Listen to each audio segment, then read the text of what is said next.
Salut mes écailles, bienvenue sur Fish Lab. Ça fait longtemps que j'avais pas fait de vidéo, je vous ai expliqué, c'était parce que je dois déménager d'ici et donc j'avais plus envie d'investir beaucoup d'argent dans mes aquariums, beaucoup de temps, etc. Donc mon temps a plutôt été consacré à la recherche d'un nouvel endroit que j'ai enfin trouvé. Donc ici, je vous filme la dernière vidéo qu'il va y avoir dans cette fish room. Maintenant l'objectif pour moi est de déménager tous ces aquariums, donc ça va pas être évident, ça va pas être très vite fait. Donc comme dernière vidéo, j'avais envie de vous dire quelles étaient les plus grosses erreurs que j'avais fait dans cette fish room et que je compte modifier dans la fish room, la future fish room pour ne pas reproduire ces erreurs.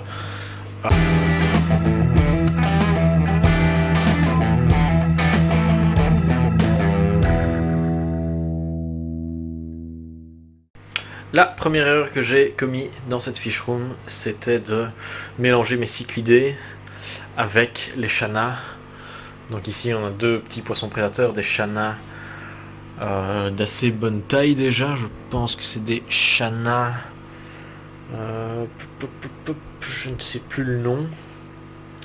Et le problème avec les channas, c'est qu'en fait ils mordent à chaque fois les cyclidés qui se retrouvent avec des petites blessures. Donc ça à long terme c'est pas très cool pour eux, parfois avec des nageoires déchirées. Voilà, ici un channas, vous l'avez vu. Celui-ci s'est presque fait arracher la tête. Donc ouais, le but c'est quand même pas de tenir les poissons dans de mauvaises conditions, donc ça je ne referai plus, je reprendrai les channas et je les mettrai dans un autre bac. Channas Gashua, voilà, je ne retrouvais plus le nom.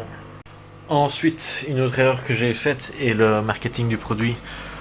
Prêt à confusion, c'est que j'ai mis un substrat Manado ici assez sombre, donc ça, le fait qu'il soit sombre c'est pas un problème, mais le fait qu'il soit assez abrasif empêche mon pleco d'aller dessus. Du coup il a plus de difficultés à se nourrir. Vous voyez ici, il va aller chercher sa petite pastille pour nettoyeur de fond, mais il va à chaque fois éviter d'aller sur le substrat. Donc ça limite très fort ses zones de déplacement, donc il est toujours au même endroit, soit il est sur cette pierre, soit il est là derrière sur la racine, ou alors sur cette pierre là ou cette racine là, mais il est jamais vraiment à plat sur le sol ici en premier plan. Donc ça je trouve ça assez dommage. Donc dans le prochain bac amazonien que je ferai, je remélangerai alors mes cyclidés que vous avez vu dans le bac précédent, mes plecos, et je les mettrai dans un bac plus grand et avec du sable en fond. Ici vous pouvez voir que j'ai acheté deux petits acara bleus qui sont en bonne santé depuis que je les ai, ils ne font que grandir, ils sont superbes. Donc ceux-là ils iront dans le bac amazonien. Donc dans le bac amazonien simplement je vais récupérer tous les poissons qui sont ici, tous les poissons qui sont dans le bac de mon frère. Donc c'est ceux de la vidéo qui avait fait pas mal de vues sur comment faire un bac avec un bac d'eau sombre, un bac d'eau noire, donc un bac avec des tanins.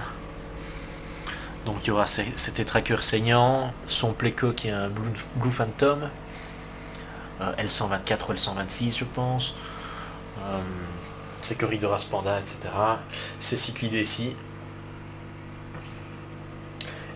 Tous les tétras qui sont ici, Mesotocinclus, etc. Cet tétra empereur. Donc on aura pas mal de poissons dans ce bac là, ça va être un beau bac et je pense le faire dans... Donc ce bac ci c'est le 375 litres, j'ai fait pas mal d'erreurs aussi ici, dans la mesure où je m'étais posé le challenge de faire pousser, vous voyez la mousse a grandi énormément. Le problème dans ce bac ci c'est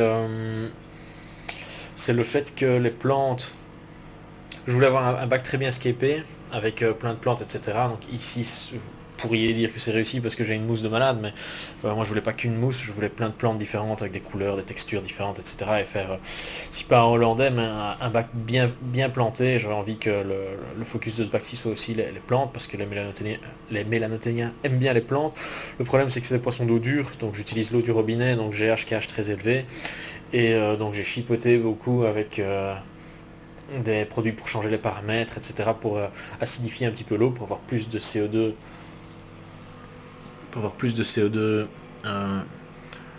libre dans l'eau pour que les plantes puissent grandir. Mais le problème c'est qu'il n'y a que les mêmes plantes qui grandissent, donc il n'y a que les cryptocorines, les mousses, les Vallisneria, tout le reste, tout ce qui était mes Echinodoris, etc. ça n'a pas poussé pour plusieurs raisons. La dureté de l'eau, le sable qui est aussi un facteur limitant de la croissance des plantes, puisque ces granulométries basses étouffent les racines des plantes, donc c'est pas terrible pour faire pousser les plantes qui ont besoin d'absorber les nutriments par les racines. Donc ce bac-ci, je vais récupérer les poissons et je vais les remettre dans un bac plus petit. Et je vais la jouer différemment, je sais pas encore très bien comment. Probablement avec des plantes faciles, etc. Mais je vais la jouer plus misée sur l'eau dure et alors utiliser le CO2 dans un autre bac. Ici, l'autre grosse erreur que j'ai fait aussi, c'est de nourrir mon poisson archer. Vous savez bien que le poisson archer, je vous avais montré sur une vidéo, il s'est projeté un jet d'eau pour faire tomber des insectes. Donc chaque fois, je lui montrais des petits grillons, etc. Lui, il les faisait tomber, donc je lui donnais. Donc c'est toujours très sympa. Le problème, c'est que j'ai un peu fait le con, puisque je l'ai aussi nourri avec des grillons morts, parce que j'avais pas l'occasion d'aller en acheter tout le temps. Et les grillons morts, c'est une espèce de nid à bactéries dégueulasse. Donc on a eu des maladies qui sont propagées dans ce bac. J'ai perdu pas mal de poissons. Et du coup, c'est un peu drainé vraiment mon enthousiasme pour ce bac. Maintenant, j'ai plus que quelques gros mélanos. J'ai mes loches qui sont toujours là. Il me reste un seul Puntus denisoni. Donc ici, ce bac-ci, ça a été le carnage pendant tout un moment. Je faisais des traitements en permanence. Et je n'arrivais pas à les sauver. Donc ça, j'ai perdu pas mal de temps, d'argent, de poissons, d'énergie. C'était assez frustrant. Donc ce bac-ci, je l'ai mis en stand-by en attendant. Ici, je compte repartir sur un truc plus simple, plus petit. Quand même un 250, parce que les mélanothéniens aiment bien avoir un bon espace de nage, donc je peux pas me permettre d'aller vers beaucoup plus petit. Et aussi pour le poisson archer. Donc il ira sûrement dans un de ces deux bacs-là. Enfin, tout ça, c'est à voir. Comme ça, je libère ce bac-ci qui est le 375 pour les Amazoniens. Donc ça, c'est l'idée. Et oui, j'ai une ponte de petits Sewellia. J'en ai eu plusieurs ponts. Ce que j'ai remarqué, donc je ne sais pas si certains d'entre vous peuvent commenter par rapport à ça, c'est que déjà d'habitude le Sewellia c'est un poisson assez difficile à reproduire, mais ici j'ai réussi à le reproduire plusieurs fois, alors qu'il y a des poissons beaucoup plus gros qui pourraient vouloir le manger. Donc ce que j'ai remarqué, c'est que j'avais chaque fois systématiquement une ponte le lendemain du jour où ma pompe de circulation, mon filtre tombait en panne.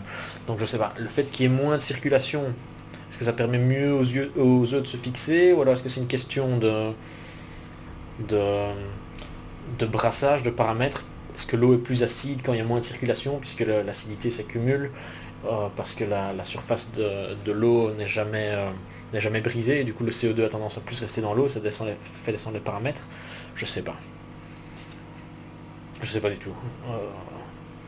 Si vous avez de l'expérience avec la reproduction des Sewellia, ça m'intéresse. Tout conseil est bon à prendre. Ensuite, on a le bac Tanganyika. Donc ici, j'ai fait plusieurs erreurs aussi. La première, c'est de mélanger plusieurs espèces territoriales ensemble. Donc j'avais, vous voyez ici, j'ai pas allumé la lumière parce que les algues n'arrêtent pas de reprendre le dessus. Donc ça, c'est une autre chose. On a les leleupis, qui sont assez territoriaux. Ils ont eu plusieurs portées. Donc on a quelques petits qui ont survécu. Vous voyez ici le petit jaune, c'est un petit qui est né ici en captivité. Il y en a 3. Ici j'ai mon Telmatochromis vitatus qui se porte bien, il n'est pas bagarreur, personne ne l'emmerde, donc ça c'est plutôt bien. Mais par contre on a les princesses du Burundi qui ont tendance à être quand même assez territoriales et qui chassent les leleupis. Donc j'ai déjà vu des leleupis avec des nageoires un petit peu abîmées, etc. Donc ici c'était pas terrible. Donc quand on fait un Tanganyika, il faut s'assurer que, enfin, c'est une leçon pour moi aussi, mais que les espèces soient vraiment compatibles, sachant que c'est des espèces assez territoriales. C'est la première erreur. J'avais en plus les Julidochromis que j'ai dû sortir et que j'ai mis ici. Donc les Julidos, ils doivent être cachés là derrière. Ouais, j'en ai un petit là. Parce qu'ils n'arrêtent pas de se disputer avec les autres. Donc je me suis dit, moins d'espèces, donc moins de friction, plus de territoire pour les poissons ici au-dessus. Donc dans un premier temps, je vais faire comme ça, mais j'aimerais bien remettre ces Julidos là dans un bac un peu plus grand. Ensuite, l'autre problème, c'est le substrat qui est blanc et donc qui est hyper salissant. C'est des poissons qui font quand même pas mal de crasse, mais ça se voit quand même assez vite.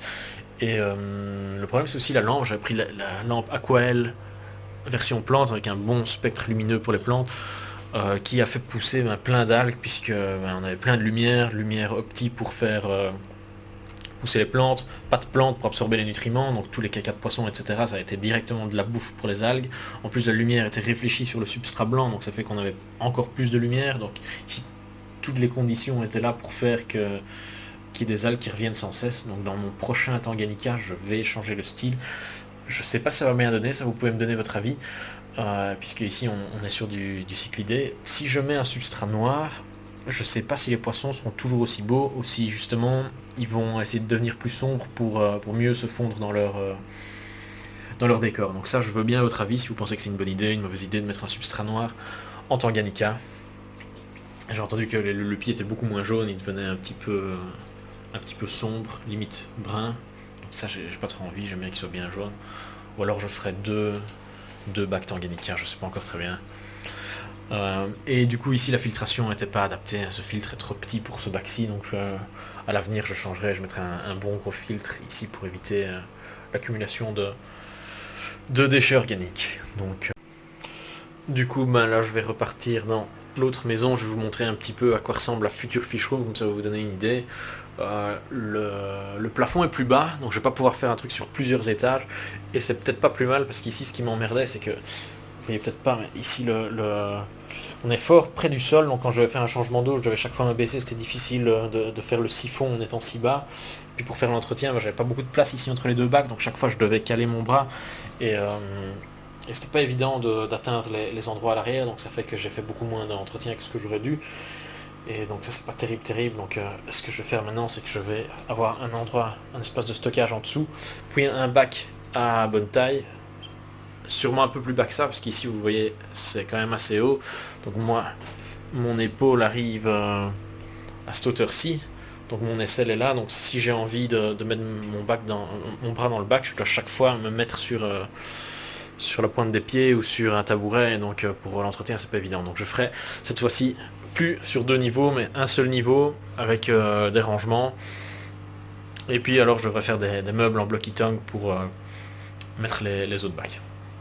Ou alors ce que je pourrais faire, même au niveau du sol ou au-dessus, c'est mettre des petits bacs de reproduction et reproduire certains de mes cyclidés, certains de mes plécos, etc. Donc ça c'est encore à voir. Maintenant je dois transporter tout de l'autre côté, j'ai pas une voiture avec un grand coffre, donc c'est plutôt compliqué pour moi, je dois attendre d'avoir des gens disponibles pour m'aider, donc ça va encore prendre un certain temps avant que je continue ici.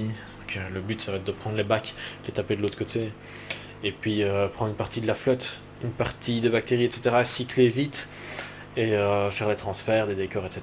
Et puis aller un par un, puisque je peux pas emmener... il faut que je prépare un bac avant d'emmener le contenu, et puis ensuite ce bac là sera libre, je peux l'emmener de l'autre côté, et puis alors mettre quelque chose dedans, et ainsi de suite. Donc pour le moment j'ai ces deux bacs là, celui-là et celui-ci, où je peux stocker en attendant, et ce petit là au-dessus, mais bon il est fort petit, je vais pas pouvoir mettre grand chose là-dedans. Donc voilà, comme ça vous avez un peu des nouvelles,